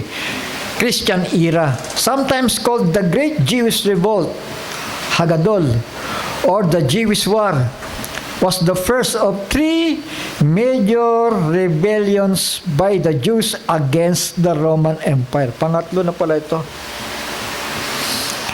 Fought in Roman-controlled Judea, resulting in the destruction of the Jewish towns and displacement of its people and the appropriation of land for Roman military use, as well as destruction of the Jewish temple and polity. Ayan, sinakop na po sila, mga kapatid. Hinawakan na sila ng Romans sa panahon na yan, mga kapatid. Total destruction of Jerusalem. At yung iba'y nakatakas, yung iba'y pinagpapatay, yung mga babae ginihasa, yung iba'y ginawang alipin, yung iba ay ibinenta. Mga kapatid, Luke chapter 21 verse 20 to 23. And when you shall see Jerusalem compassed with armies, then know that the desolations thereof is nigh. Then let them which are in Judea flee to the mountains. Takas na kayo. And let them which are in the midst of it depart out, and let not them that are in the countries enter thereinto. Huwag na kayong pumasok sa Jerusalem, gigibain na yan. Naintindihan natin? For this be the days of vengeance, that all which are written may be fulfilled. Mga kapatid, yung pagtanggi nila kay Kristo, vengeance yan, galit ng Diyos yan, nangyari sa kanila yan. But woe unto them that are with a child, and to them that give suck in those days, for there shall be great distress in the land, and wrath upon this people. Tinutukoy niya mga Hudyo, mga kapatid. Shall we say amen? Ayan, ito nga po mga kapatid. Around 20 BCE, the building was renovated, expanded by Herod the Great. Ito, yung mga maraming pinatay ito na mga bata, 2 taon pababa. Si Herod, tama? Amen? So, anong espiritu na mayroon na mamahay sa Romans? Roman authority to, si Herod, mga kapatid. Hindi siya Hudyo. Naintindihan natin? Ha? Became as Herod's temple. Instead na God's temple, Herod's temple na. It was destroyed by the Romans in 70 Christian era during the siege of Jerusalem.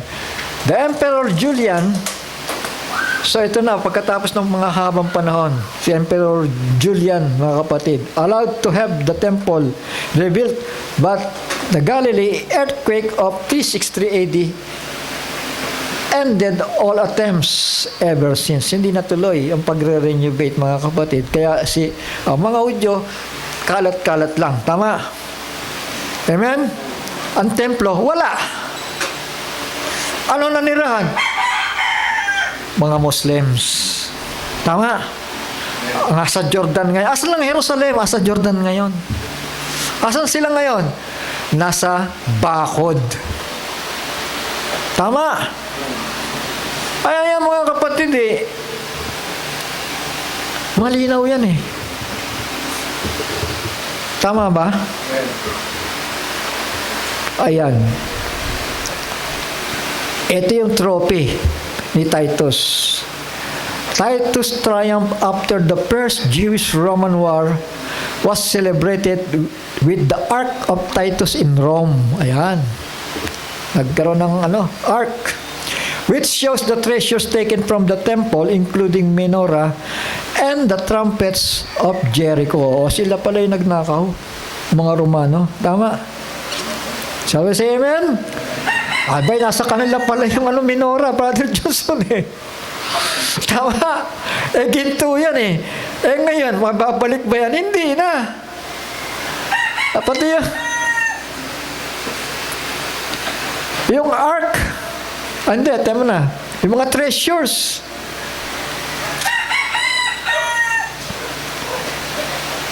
Mga kapatid, I believe, pati yung Ark of the Covenant, ginto yun gold-plated yun tama? Naibalik ba to? Hindi na binalik to, gumawa uli ng panibago. Tama?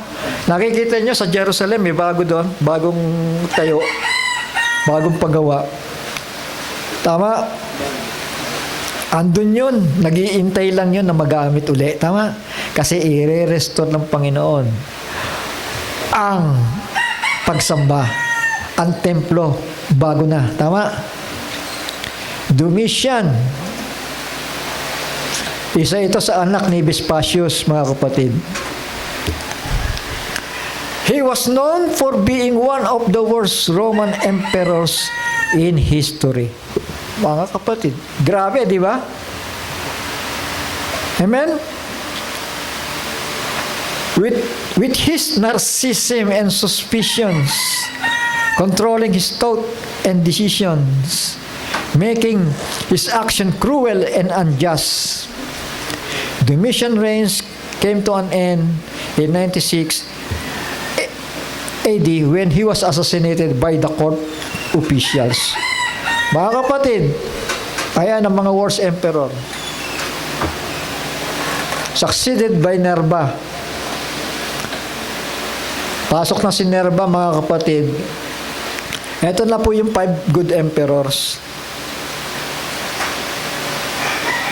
Ito, Revelation chapter 17, verse 10 to 11. Intindihin natin ito, ha? Kasi matalinghaga masyado ito. There are 7 sovereigns or 7 kings. Ayan, ha? 7. 5 are fallen, and 1 is.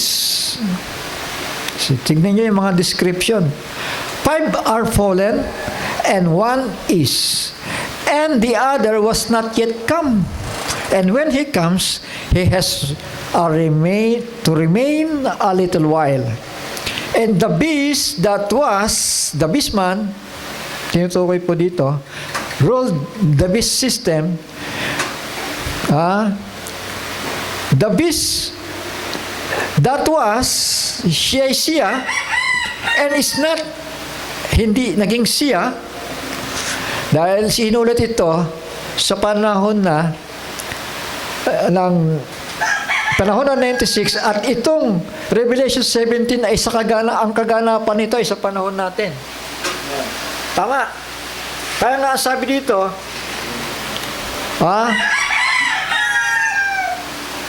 sa Tagalog, at sila'y 7 hari. Ang 5 ay nangabuwal, ang isa'y narito, ang isa ay hindi pa dumarating, at pagdating niya ay dapat magtagal ng sandaling panahon. At ang hayop na naging siya at wala na, at siya ring ikawalo, at siya'y sa 7, at siya'y patungo sa kapahamakan. So, ito pong 5 sovereigns or 5 kings, walang iba kundi ang 5 good emperors. Dahil isinusulat ni Juan ito sa kapanahunan na ipinapakita sa kanya ng Panginoon ang mga visions. Tama? Hindi ba sabi doon, John, come up hither, and I will show you things which shall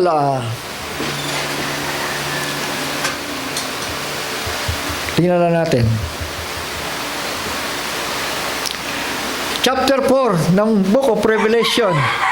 After this I looked, and behold, a door was opened in heaven, and the first voice which I heard was as it were of a trumpet talking with me, which said, come up hither, and I will show you things which must be hereafter. Ang mangyayari sa,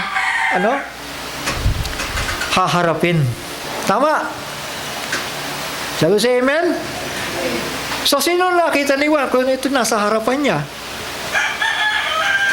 Sino nakita niyang 5? Dahil sa pamumuno ng 5 good emperors simula sa 96 AD. Tama? Shall we say amen?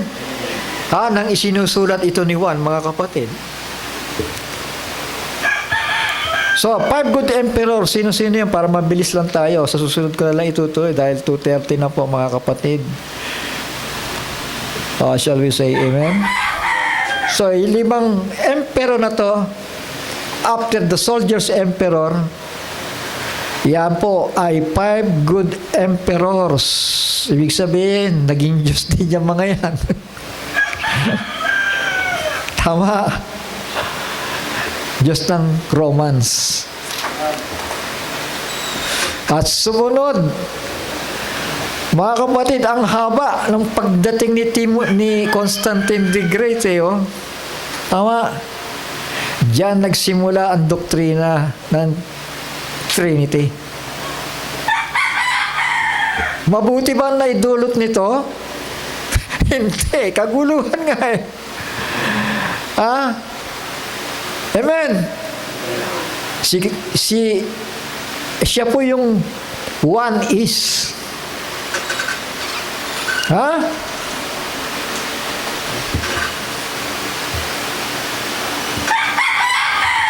Oh, 17.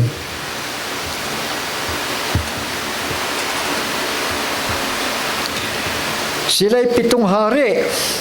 Ang 5 ay nangabuwal. So, yung 5 gold emperor, baka bagsak din pala yun. Tama. Ang isa, at isa'y narito. One is, sa pagkaka-Ingles. Sino yan? Si Constantine the Great. Siya yung solo emperor. Solo emperor lang hahanapin natin dito para mapabilang sila sa 7. Tama? Sabi sa amen. Kasi merong case na minsan 4 hindi sila sinama sa listahan. Tama? Naintindihan natin? Kasi magtatanong kayo, bakit, Brother Alki, bakit ganyan? Bakit may ilan naman nakasingit na mga emperador, ha? Tama po, may 4, may 3. Bago dumating si Titus, yung plebeian. Pero sandali lang yon, hindi nagtagal yon, hindi kinaya. Tama? Kasi plebeian ang tumagal, yung plebeian dynasty. So maraming emperor pero hindi tumatagal, pinapatay. At kung meron man dumating, 4 sila. Minsan 5, minsan 3. Walang solo emperor. Tama? Ang inililista lang ng Bible, yung solo emperor. Tama? 5 are fallen, 5 good emperor, pero laglag yon. And 1 is, sino yun? Ito po. Pinagsama niya. Mabigat ang role ni Constantine the Great kasi pinagsama niya ang politika at ang simbahan. Ecclesiastic. Pinag-unite niya. Kaya nagka-problema tayo ngayon. Problema yan ng mga simbahan, yung mga fundamental churches. Dala nila yung doktrina yung Trinity. Dala nila yun. 3 gods. Ayan po, hindi ko nabasahin. Sa susunod na lamang po dahil mahaba pa. At yung the 7th king, ito po yun. Isa-isahin ko lang dito para kayo na po ang maghanap. Tulungan kayo ni Mr. Google. Tama. Si Google magaling sa history yan unwritten. Pero hindi lahat tama doon, ha. Yun lang masasabi ko sa inyo. Babalik pa rin kayo sa Biblia. The 7th king. Sabi dito, ang isa ay hindi, sa English, there are 7 kings, 5 are fallen, 1 is Constantine the Great, the other is not yet to come. Sino yun? Si Charlemagne or Charles the Great. Napakaganda ng history nito pagdating kay Charles the Great. Kasi nakipag-unite siya sa papas Patunay lang yan na siya yun. Saka na lang, mga kapatid. Sabi dito, he is the and is not, sa taas muna. 1 is, and the other is not yet come, Charlemagne, and when he cometh, he must continue a short space. So, pampito to. Tapos may darating pang isa. Tignan nyo, and the beast that was, and is not, even he is the 8th. May darating pa bang pang-8? Meron pa. And he is of the 7th, and goeth into perdition. Tama. Sino yun? Ika-8. Si Abaddon. Tama. Isang emperor. Tama. Ito, ano to? Horn. Wounded head. Tama. Kaya, pakita ko sa inyo yung picture niya. Baka sabihin nyo, hindi tayo parehas. Ayan si Abaddon. Ayan. Nakita na ninyo? Ayan si Abaddon, oh. Ayan yung false prophet.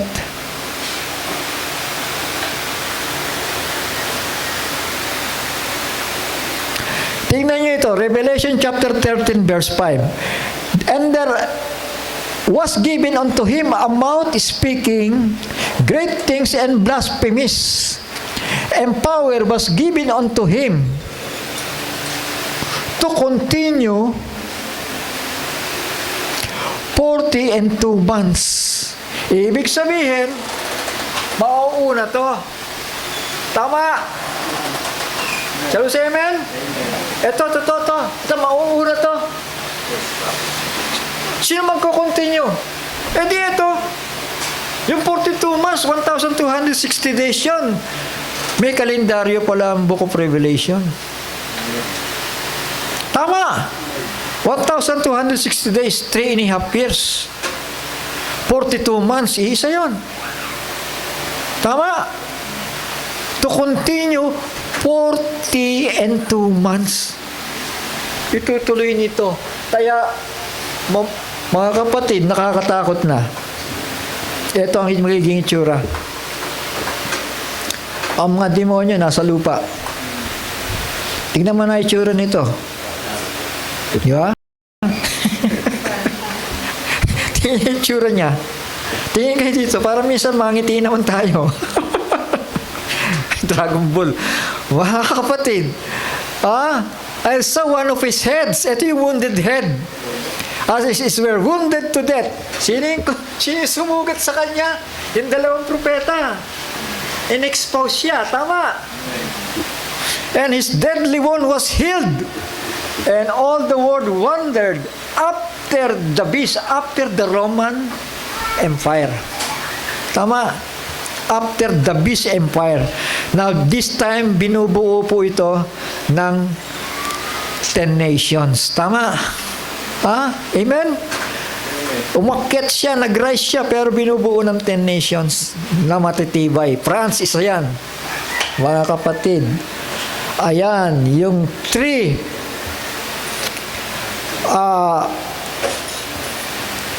devil spirit, mga kapatid. 3 ayon eh. Para yung pinagpahayagan. Hanggang ngayon, naniniwala sila na ito lagi ang sisi, mga kapatid. Hindi yan. Matatapos yan, mga anak. Ayan. May another beast pa. Sino yan? The beast with 2 horns. Canada and America. So, ano meron sila? Security and defense. May cooperation sila. At maraming bagay na nagkakaisa, mga kapatid. Maging sa pagpagbaka, may unity sila, mga kapatid. Primero, sila po ay itinawag na the beast. Sabi dito, I saw another beast rising out of the earth. This beast had 2 horns like a lamb. Dati mababait sila, tama. Sabi sa amen? Di ba? Sa pera nila nakalagay doon, in God we trust. Tama. Pero ngayon, tingnan mo ang buhay nila sa Amerika ngayon. Hubad-hubad, lumalakad sa kalye. Legal yun. Legal yun. Mga kasamaan, illegal sa kanila, mga kapatid. Bakit? This beast had 2 horns like a lamb, but spoke like a dragon. Later na lang yon. Naging dragon na sila. Tama? Sige, mga kapatid, mga anak, na sana'y naging mas malinaw pa doon sa una, no? Shall we say amen? Amen. Purihin ang Panginoon dahil awit tayo ng isang awit lamang. Pero bago yan, magpasalamat tayo. Amang banal na nasa langit,